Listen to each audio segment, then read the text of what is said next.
West Nile virus before either. Right. We hadn't seen swine flu or bird flu. So this is just yet another virus that we had not seen before. And this is something that, you know, we just need to be prepared for. Yeah. But again, what we keep telling you is common sense, right. Facts, not fear, and proper hand hygiene. You know, what we keep telling people to use common sense. Wash your hands, wash your hands, wash your hands. That is the best and safest way to prevent yourself from getting a virus, but it's not perfect. Use hand sanitizer too. But I had somebody ask me, I had a question emailed to me asking me, how long does hand sanitizer last on your hands? And I thought, well, you know, it only lasts as long as until you touch the next contaminated surface. So yeah, when you put that stuff on your hands, it kills the germs on your hands in about a minute. But once it dries and then you go touch that doorknob that everybody else in your office or wherever touched, well, then you got to wash your hands. Well, we're definitely going to keep following this. You get to go find out more good stuff for us. Yeah. We have a whole host of people in to help us attack this story, therefore bringing you the facts and helping you not to fear, because literally this is a virus. Yeah. We have other viruses here, and certainly the response is amped up. Yep. And now it's time to be just very vigilant about this, and the city is no exception to that. And in that vein, we want to give viewers an opportunity to have their questions answered, because I'm sure there are people at home that have a lot of questions that perhaps we haven't posed to Monica or to our doctors that have been in throughout the last couple of weeks. Dr. Brooke Watts will be joining us in the second half hour of What's New, and we would like you to submit questions via Twitter. Go to our Twitter page, it's at WKYC. If you have questions for Dr. Watts, please submit them to us. We'll try to get to as many of those questions with the doctor as we can. Again, he's coming up on the program coming up at 5:30. Monica, thanks. Oh, no problem. Okay, Rachel Polanski was at Mayor Jackson's news conference this afternoon concerning the city's response to the 3 positive coronavirus cases. She's live from City Hall. Rachel, what plans are in place to deal with positive coronaviruses here in Cuyahoga County? Good evening, Jay and Betsy. Well, you know, as they were getting ready to deliver that press conference, they postponed us for 30 minutes, and we were wondering why. We later found out that's because the governor was telling us about these 3 confirmed cases. They were learning it as we were learning it. 30 minutes later, we got into that press conference, and we learned that all 3 people, as you know, live in Cuyahoga County. All 3 are between the ages of 54 and 56. 2 had recently traveled to Egypt. 1 had recently traveled to Washington, D.C. Now, I asked the county, the city, the doctors here, their reaction to these 3 confirmed cases, and they tell me they were expecting this to happen. This is not a surprise, and they are prepared. All are currently quarantined at home. Following CDC guidelines, a total of 6 close contacts are quarantined at home as well. The health department will be conducting contact tracing of individuals who came in close contact with these patients. And coming up tonight at 6 o'clock, I'll have more from a doctor and a city spokesperson to really break down all the nuts and bolts of what's going on here. Jay, well, Betsy. There's so much that's going on all at once, and I think people are, you know, kind of just up in arms. And of course, the city has been preparing this for a while, so it's just actions being put into place now. And here we go, everybody. It's all good. So thank you very much, Rachel. We appreciate that. That's right. Well, Mark Namick has been following the political angle to the coronavirus because we have our primary coming up a week from tomorrow. And Mark joins us live from the newsroom right now. Mark, obviously, this is going to have a lot of people talking about their plans and what they're going to be doing. There's rallies that have been planned here in Cleveland. So what about public gatherings specifically around these political arenas? Well, 2 things. First, very important, both campaigns have told us very recently before coming on the air that everything is a go as of now.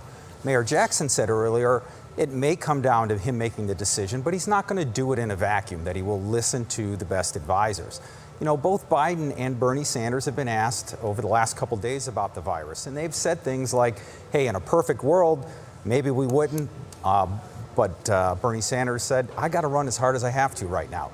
Both of these candidates are 77 and 78, so they do kind of fall into that age that our health experts say are at the highest risk. Today, Governor DeWine, he kind of said this might not be a good thing for people that are maybe in that age group, and that a gathering of that many people might not be too good. He didn't say don't go, but he certainly was trying to be cautious. His exact words were, you got to respect this virus. Yeah. Definitely do. And You I do. think a lot of people just have to make their own decisions. Don't wait for the city to tell you do or don't. You make your own decisions, and then we'll figure the rest out from there. I mean, this is nothing new for Thank you, these Mark. candidates who will have rallies here tomorrow. We're just a week and a day from the Ohio primary.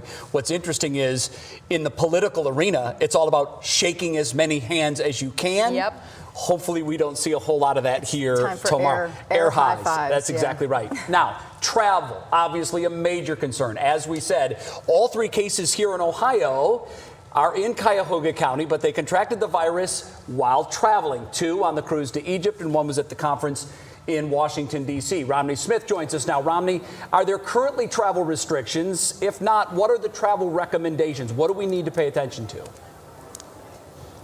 You know, the big thing going on here, Jay and Betsy, is that what I want to point out, everything as far as the airport goes is perfectly normal. Everyone is calm. Again, facts, not fear, is what we're telling people. The only travel restriction that we're aware of right now is that you are not recommended to go, of course, to Wuhan, China, the hotbed of where the coronavirus is, and northern Italy. There's also not a restriction, but they're saying be aware if you have to fly to Seattle. Of course, that's where most of the cases inside the U.S. have been diagnosed at this point. But I spoke with a physician earlier. In fact, it's the medical director for the UH Roe Green Center for Travel Medicine and Global Health. He told me that flying is still perfectly fine as long as you maintain good hygiene. And he said if you're concerned about airplanes, because of course when they lock the door, there's air circulating inside and they've got those little jet streams of air.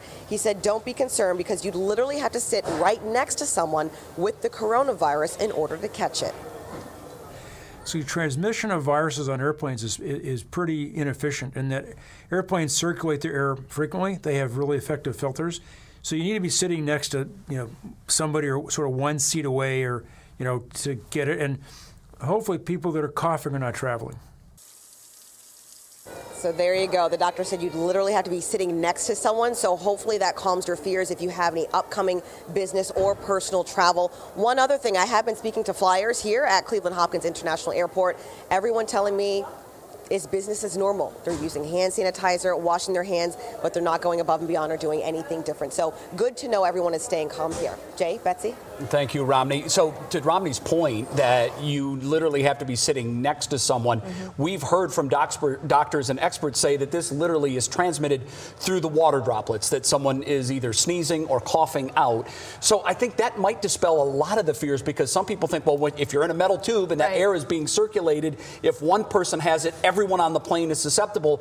It's good to hear that is not the case. Well, there's a lot also we still really don't know about the virus as well. But common sense indicates that, first of all, if you're sick, please don't go anywhere. Right. Stay home. Common sense. And don't freak everybody out on an airplane because it really doesn't matter. And you know that's what happens, so it doesn't matter. But bottom line is, use common sense. Into your Elbows. elbow. Elbows. Yeah. That's what everybody needs to. Now more than ever, cough etiquette is so incredibly And important. if you want to wear a mask, put it on. Yeah, and go especially on. that's if you're coughing and sneezing. Yeah, it's probably a good idea. All right. Thank you so We'll much. see you in a Mom. bit. Sure. Really appreciate it. On to your feet at 5 now, and topping things off there, Wall Street's reaction to the coronavirus continued to see American stocks in a free fall today. All 3 indices losing at least 7% today. The Dow down more than 2,000 points. That's the worst day for the Dow Jones in nearly 15 years. And joining us tonight to sort it all out is Elizabeth Scheiderer. She's a senior financial advisor at NCA. Yes. Okay, so everybody has this fear of losing everything in their 401k. You said last week, no time to panic, sit tight. Yep. Now all the indices are down at least 20% from their all-time highs, which it's hard to believe was just 2.5 weeks ago. Yeah, I was about to say 3 weeks ago. It was, Even less than that. we were literally all-time high. We're down 20%. Is it time to start moving things around? And if so, what do we do with it? Yeah, now is not the time to start moving things around. Sit tight. Sit tight. We don't want to sell low. We can't time the market. The market's just digesting all this information. So one of the historic things that happened today was the circuit breaker hit and actually stopped trading on the market Explain this that morning. circuit breaker, because that's been kind of a hot, flashy way of saying that basically it's a fail-safe for the market. Correct. It says everyone deep breath. We can't keep trading. We're not going to see the market keep going down. So it's at a 7% 10% It's a decline. timeout. Yes, children. It's a deep market breath. timeout. Yes, exactly. And so a market timeout that happened today. The market continued to go down today, but ultimately we're just digesting all this news. How deep is this impact going to be? These travel precautions, the stopping of events. I mean, how is this going to affect local economies, people's jobs? I mean, if you had a booth at the convention down in Columbus this weekend and you missed out on 200,000 people coming by, what does that mean? Huge financial impact. Exactly. Can you continue to hire someone that you were planning on hiring? What does that trickle-down effect mean? Right. And so all of a sudden, not just global supply chains, but local economies are starting to get scared. That's been What the about the biggest oil change. markets, too? Because that had as much to do with today's market dive than anything. Gas Correct. prices are great right now. Well, it's great for the U.S. consumer. We've got more money to spend because we're spending less at the tank. But what's happened is Saudi Arabia this weekend said, guess what? We're going to lower gas prices. And that's just shocking the markets because a lot of energy companies are in the market. U.S. gas production is starting to pick up. And the less profitable gases, the more that affects those economies. And so it's not necessarily, well, is it a demand-driven price reduction? It's also kind of this oil trade fight that we're starting to see happen. So bottom line is hold tight. Don't do anything brash right now. Just stay the course and ride it out. That's the plan. Okay.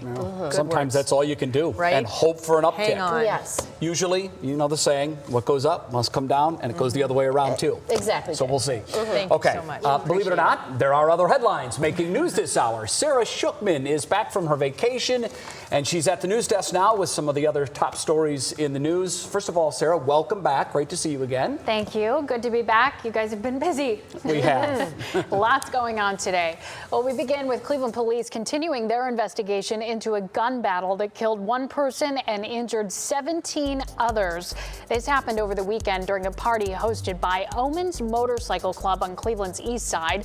Police say local and national motorcycle clubs were at that party when a fight between two clubs broke out. As people were being escorted out, shots were fired back and forth, and police are still sorting out the victims from the shooters after this chaotic incident.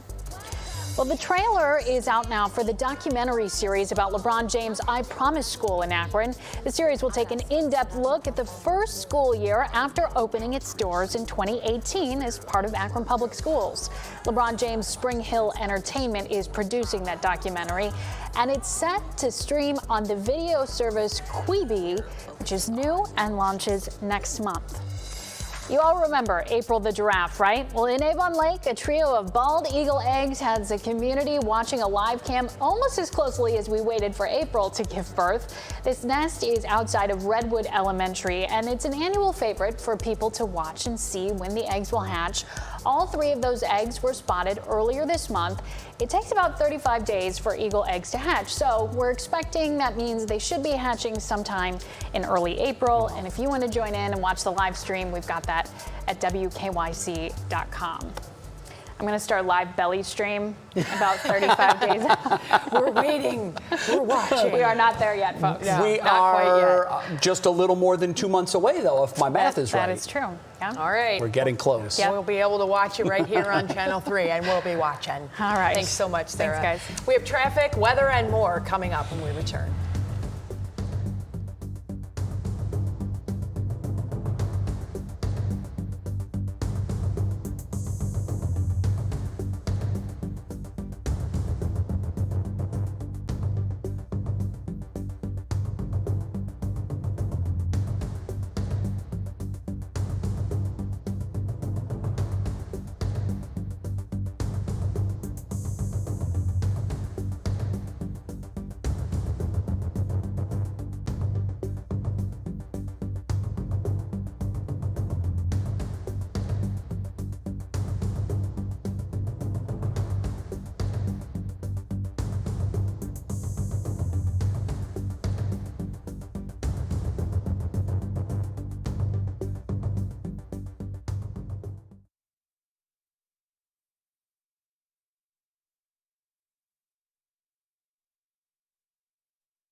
Well, obviously, there's been a lot of focus on the news recently. Not all of it is positive, but that doesn't mean that we don't have some positive news to bring you. And maybe you'd like a little something to cheer about. Yeah, we need that right now. Drew Horansky has found it, and he's live from Bay Village, where good vibes are everywhere. Hello, Drew. Hey guys, well this may be the pick-me-up that we all need, because look over my left shoulder, you matter. And that is the message here in the Long Beach neighborhood. We are just west of Huntington Beach, where you can see that the homes here are peppered with motivational signs called "You Are Not Alone." And you see the sign written right there. That is actually a national campaign. Diane Rohar, who lives on the corner just down there at Northfield, brought it to us after a friend of hers, as a birthday present, gave her a bunch of these motivational signs. This is actually part of a campaign that began about 3 years ago just outside Portland, Oregon, where a woman noticed that the suicide rate was going up at the high school. She was obviously very concerned about that. Started with just 20 signs. In the past 3 years, that has ballooned now to 20,000 all around the country, in every state, overseas as well. Ohio's actually a big player in all of this, with about 1,000 signs here. And so obviously this is something bringing a lot of hope, happiness, smiles to the neighborhood. We'll have much more on this coming up tonight at 6, where you will hear from the woman who started it all. I think that's a great idea. Hopefully at 6 we have information on how you can get involved if you want to put one of these positive signs in your front yard. Drew, thank you very much. Great story. Yes. We could use a little sunshine right now. Well, speaking of, here comes Matt Wynn, sunshine himself. I was going to say, not in the forecast. No. 64 degrees outside right now. Right, and we were in the mid-60s for many locations today, and I think the thing that was key was that sunshine that we had.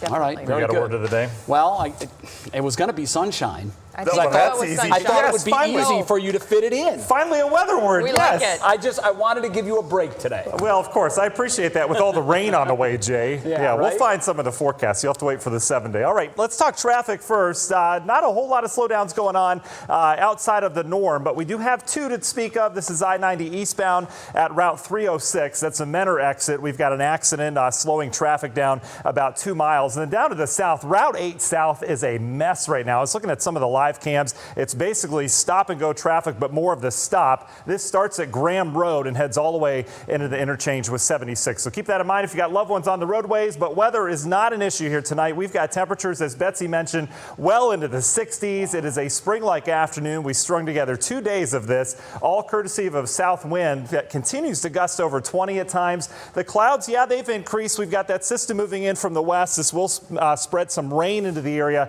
as we go through the overnight. But you can see, pretty impressive looking system, but we've also got an area of warmth out ahead of this. This is the reason why we've warmed up the last few days. Colder air in the backside, though. We're not going to see any of the snow, but we're going to drag colder air across the lake, and that will chill us down tomorrow very sharply, as you'll see here in the forecast. Tonight, though, mild night. We stay in the 50s. That rain arrives. The wind will continue to gust towards daybreak tomorrow, and you can see as we go hour by hour through that forecast, here comes the rain, but look at temperatures. They hold in the 50s tonight. Now, tomorrow, pay attention, because out the door, we're not going to have the sunshine around. We're going to have lots of clouds instead, but we're going to start our Tuesday in the 50s. Watch what happens. That wind shifts around midday. So lunchtime, that's when we see the big shift in the wind, and temps go from the 50s down to the 30s and 40s. It's going to be a raw Tuesday afternoon, so keep that in mind. You think it's going to be mild out the door tomorrow morning. Yeah, that temp's going to drop. So 50s and falling tomorrow. Wednesday, a cool day, and then we're right back up into the 60s on Thursday. Our next chance of rain arrives really Thursday night on into Friday, and the weekend at this point looking cool. We'll be back after the break.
Well, with all this news now today coming out, a lot of people turn immediately to social media to see what's going on. And we ask you, we beg you, please know the source of what you are retweeting, what you are sharing. We are really trying to break it down and make sure everybody knows facts. We're not spreading fear.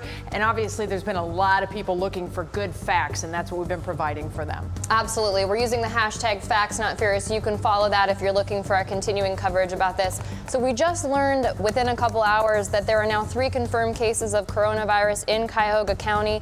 Some people confused about the fact that Governor Mike DeWine declared a state of emergency today.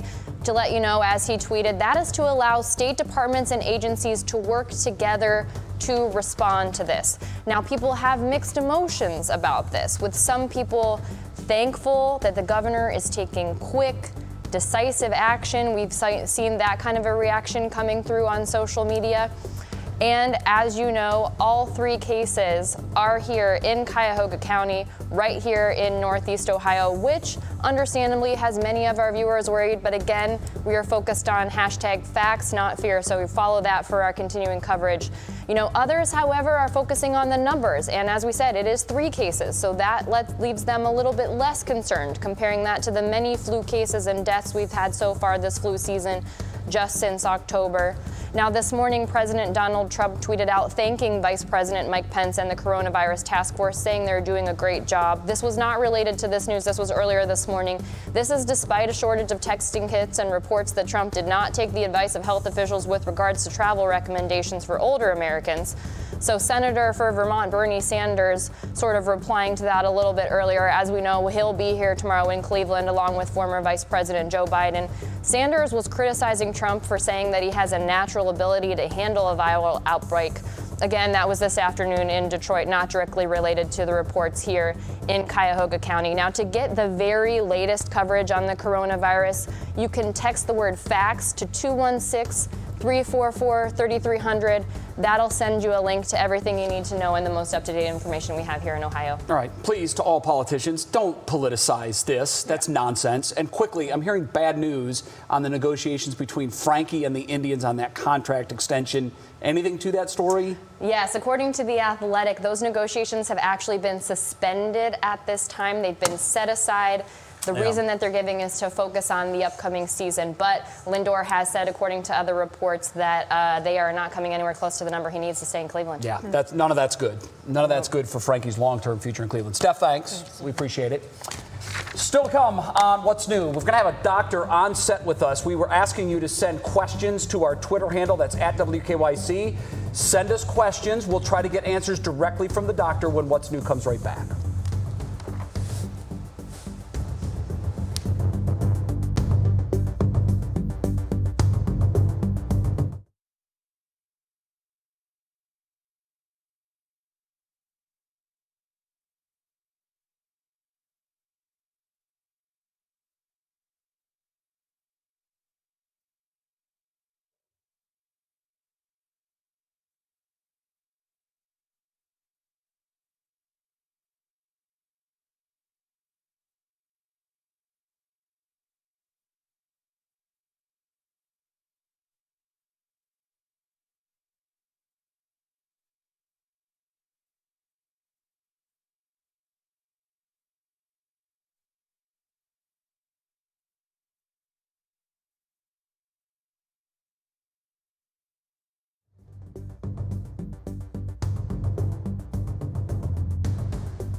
Welcome back, everybody, as we continue our coverage on the coronavirus in Cleveland. It is breaking news this evening because earlier this afternoon, the state of Ohio and Cuyahoga County announced that the state's first 3 coronavirus cases have been confirmed here in Cuyahoga County. Yes, they have. Thanks for staying with us. Betsy Kling, Jay Crawford, Monica Robbins with us. The 3 people in their 50s, they do not require hospitalization for their symptoms. They are at home and under the watchful eye of healthcare professionals. 6 others who have come in contact with the 3 people who have tested positive for the coronavirus are also under quarantine. We want people to have the facts, but we don't want to incite fear. So that's, and sometimes it's tough because when you have so much coverage on one story, it's easy for people to watch that and say, well, this must be a big deal. That's all they're talking about. But we're really, Monica, trying to educate folks on what they need to know and how to separate what they're hearing from sometimes fiction that's out there. Why don't we start right now with who's most at risk? What are the groups that should most be concerned about this? Well, what we saw from China, first of all, what's really important to know is that 80% of the cases that we saw in China were mild. That's what's really important to remember. Right. So, but the people who did get, really, really sick were typically the most vulnerable. So they were typically older. Right. They were, the majority of them were men, and they were smokers, and they typically had cardiovascular disease or diabetes or respiratory problems. So is that similar to the flu?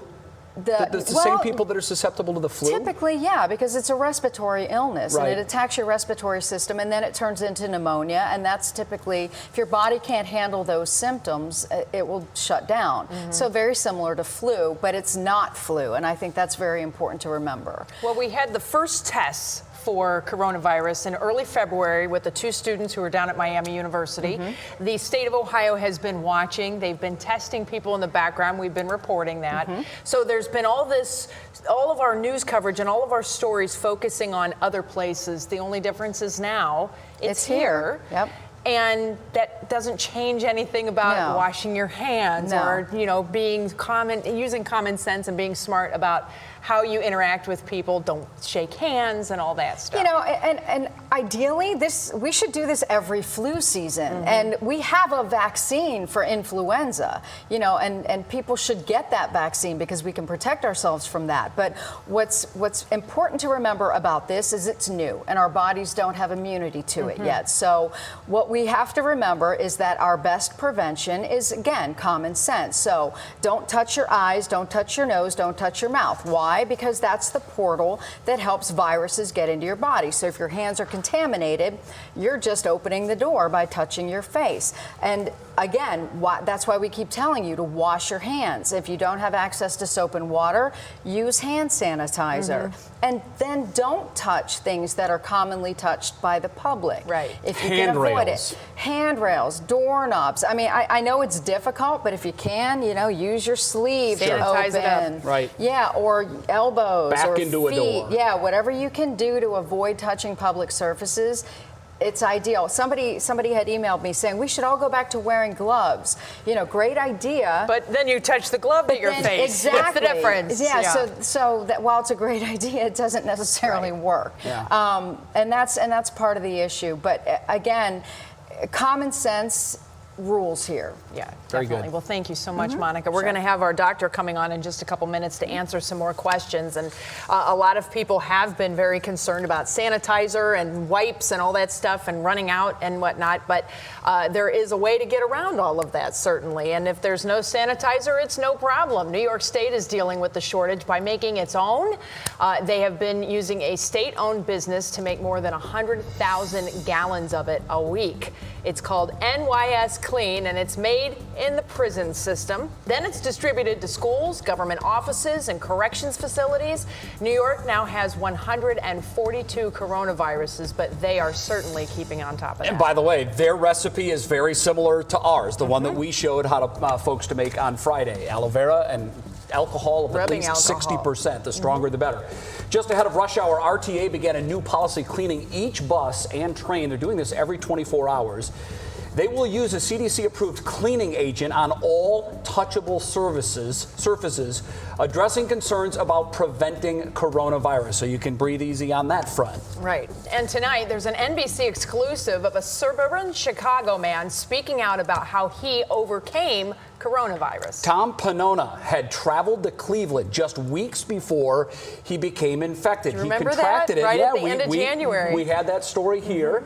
He was actually infected from his wife, who had recently traveled to China. That's right. Panona was the first person-to-person case of coronavirus here in the U.S. He's better known, but he feared he had spread the virus to the rest of his family, but he's going to say he's okay.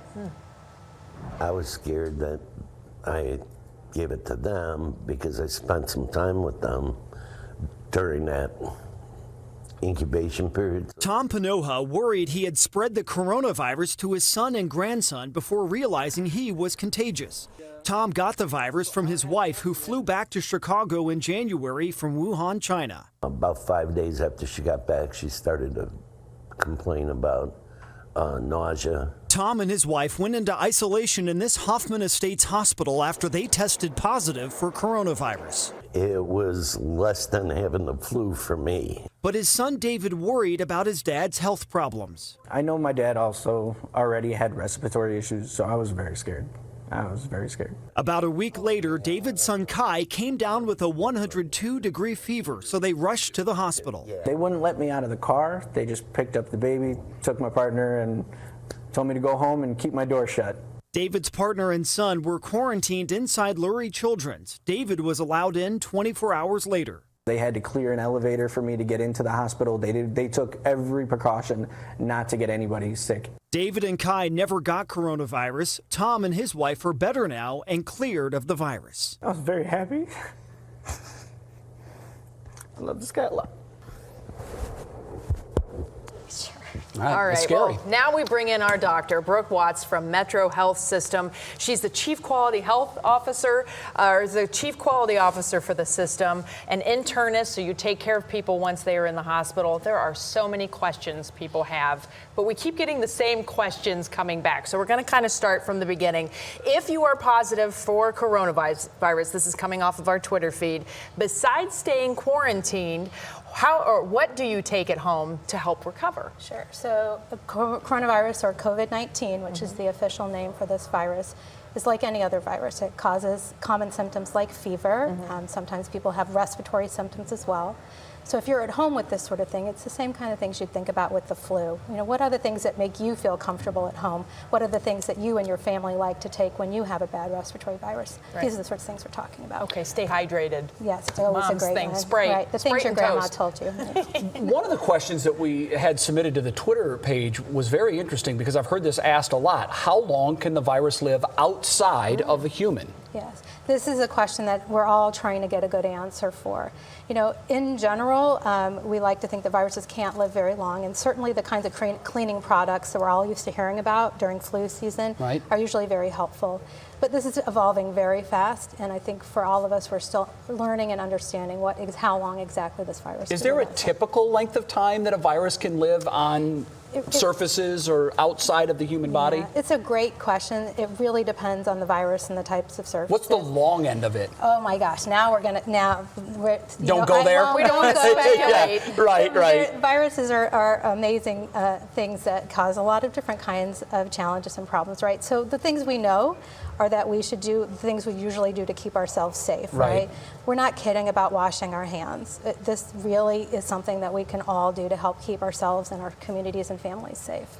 Okay, so we've given people a lot of information, and they're trying to make decisions on, do I go to my kid's game? Do I go to the political rally that's coming? You know, do I go to the museum on Saturday? There's a lot of different questions being asked in regards to that. We're telling people there's no cancellations as of now from the city of Cleveland or beyond. What is your advice as a doctor? So that's right. So right now, the 3 cases that we know about in Ohio are all acquired elsewhere. So at this point, we don't have evidence of community spread within the state of Ohio. That being said, we're getting this question a lot. And my first advice to folks who are worried is if you're so worried you're not going to enjoy yourself, you've already answered your question. Stay home. You might as well stay home. We also know that certain populations, as Monica mentioned, are higher risk than others. We've seen this from as we keep learning about this virus. So these are folks that are older who may have chronic lung disease or other kinds of problems with their immune system are going to be at higher risk and may want to think twice or talk with their health care provider about the risk. In general, we still consider the risk for our community here in Cleveland and Ohio to be low. But I think we're all very aware this is a situation that's changing very quickly. And I hope everyone is ready for a roller coaster ride, because this isn't over yet. This is going to be in for the long haul, and we need to prepare ourselves. Well, a lot of people have been saying they're just waiting. Yeah. Just waiting for it, and now it's like, boom, here it is. Yeah. But it's not necessarily in the community yet. Yes, and this is important for us because we were waiting for this. Okay. And we were ready for it. Very good. Thank you so much. Dr. Brooke Watts, Dr. thank you so Watts. much. By the way, if you didn't get your Twitter question answered, continue to submit them. We're going to have doctors on the show, I'm sure, in the days to come, and we'll try to pass those questions along to doctors as we can. Okay, deep breath. There are other stories making news this hour. Russ Mitchell joins us now from his desk in the newsroom with other headlines here at towards the bottom of the hour. Hi, Russ. All right, Betsy and Jay, good afternoon to you. Good afternoon to you at home as well. Ahead of another big primary election day tomorrow, Joe Biden picked up another political endorsement. Former primary rival, New Jersey Senator Cory Booker, has endorsed the former vice president. 6 states are voting in either primaries or a caucus tomorrow, with Michigan and Washington State being the largest among them. Of course, Biden and Bernie Sanders had to be in Cleveland tomorrow night. Columbia Gas of Massachusetts is pleading guilty today in the 2018 gas explosions that killed 1 and injured 25. More than 100 homes and businesses were also destroyed. The company faces a $53 million fine. That is the largest criminal fine ever imposed for breaking a federal pipeline safety law. And coronavirus concerns have prompted the Cleveland Orchestra to cancel several overseas concerts. They were set to leave next week for 11 performances over 3 weeks. The orchestra says it will announce alternative plans in the next few days. Of course, more tonight at 6 o'clock. I will see you folks then. All right, Russ, thank you very much. Next, if you need to avoid heading out amid coronavirus fears, we have some ways technology can actually help you out. And Matt's going to be keeping an eye on the forecast. There's some rain moving our way. It's next.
All right, so now a lot of folks are going, okay, here it is. Now it's here. Okay, deep breath. Now what are we going to do? And you may want to change some plans a little bit. So when it comes to coronavirus, many of you have already made the decision that you're going to kind of stay out of the public spaces a little bit. And we're talking about folks with underlying health conditions, the elderly, those who are more at risk than those who are healthy. Yeah, and even at home, there are ways to get help. Groceries can be delivered. There's a lot of other technology that will come to our rescue. And anything tech related on this program, we turn to Brandon Simmons. He is our tech guru.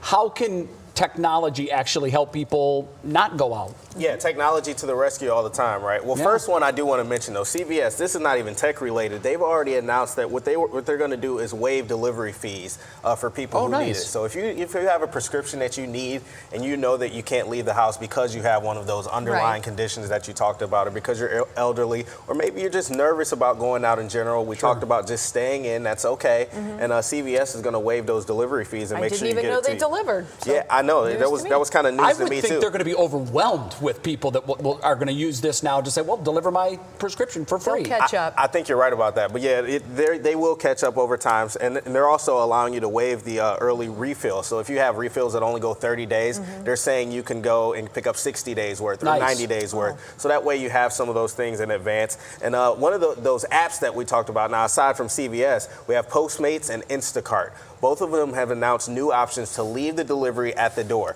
So basically what they're saying is if you want to prevent contact with others, you don't want people coming in your house, or you don't want to actually have that physical hand-to-hand contact, you actually have an option within the app. So as you place your order, you'll be able to pick leave it at my front door. You see they showed a picture of somebody, they'll have a picture of your delivery while it's there. So that way you don't have to have more physical contact than necessary. And I know what Instacart is with groceries, but what's Postmates? Similar thing. Yeah, they do. It's another one of those delivery apps. Instacart is the bigger one. They have over 350 retailers that they work with. CVS, Aldi, Target, all of your favorites, that are in there. So you can get a lot of stuff delivered to you last minute if you know you need it. Some of them as quick as 2 hours. So that's really cool that they can get it to you that quick. Very helpful. Thank you. Yeah, no problem. All this being said, I mean, it sounds like people are going to do everything they can to avoid contact with humans. We need to stress the fact that right now transmission and the likelihood of transmission still remains low. Very talking low. about a minute portion of society that are even exposed or at risk to this right now. Yeah, we're talking about very, very low chance that it actually happens. But again, we know people are fearful, and we're trying to prevent that from happening. Hey, if you don't want to go out,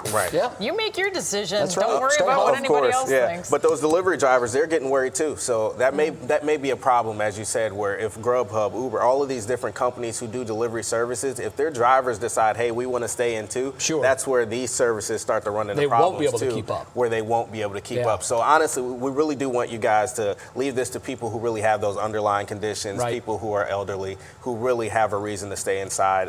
Again, facts, not fear. Right. Very Absolutely. good. Thank you. Sure. Appreciate it. All right, let's talk about this weather forecast. Talk about facts, not fear. It's just rain, Matt. It's just rain. That's it.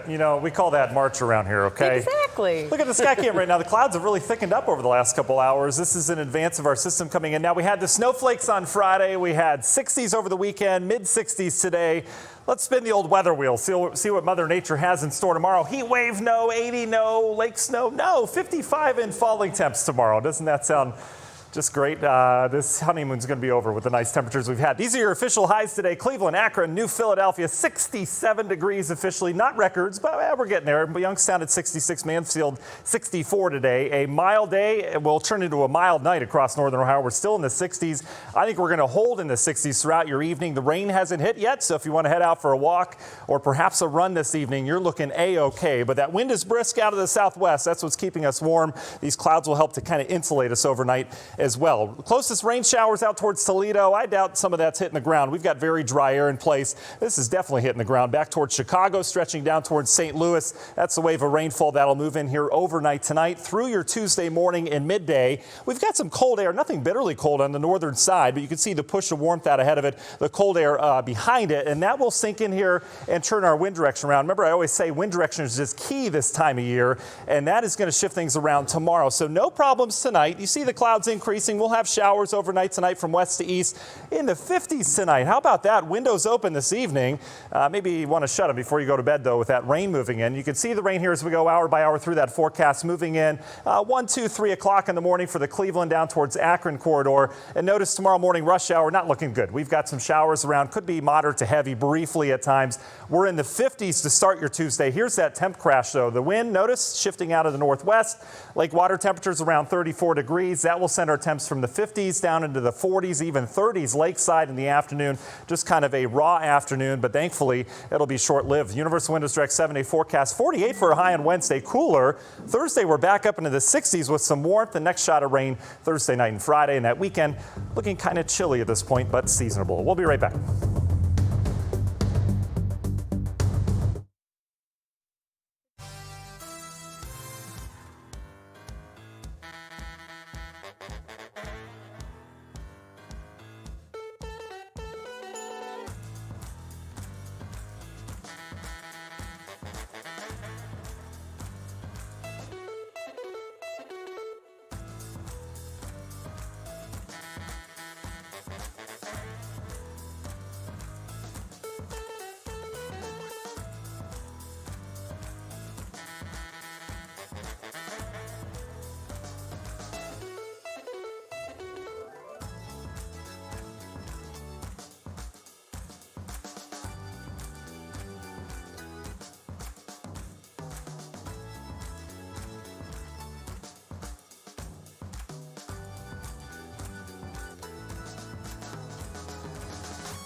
Well, as the coronavirus continues to spread, health officials and the White House continue to look for ways to combat it.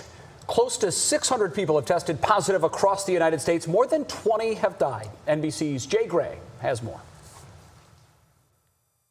Held off the coast for days after 21 people on board tested positive for coronavirus, the Grand Princess is finally docking in Oakland. But for passengers, the ill-fated trip is far from over. They're going to be offloaded in a way that protects first and foremost the community, and secondly protects those individuals. Those who tested positive going straight to hospitals. More than 3,000 others who've been quarantined on the ship are being transferred to military bases in California, Texas, and Georgia, where they'll be tested and remain in isolation for at least 14 days. Across the country, schools are being closed, sporting events, conferences, and other gatherings canceled in areas affected. Health officials urging everyone to wash their hands regularly and limit contact. All of these things make a lot of sense, and we should be doing as much remotely as possible. At this point, more than 600 patients have tested positive for the virus in 33 states and the District of Columbia, where there's even been discussion about whether to close the Capitol. We want to take precautions. We want prevention, but we don't want panic. Senator Ted Cruz and Representative Paul Gosar are staying away from Washington, self-quarantining after shaking hands with someone who tested positive.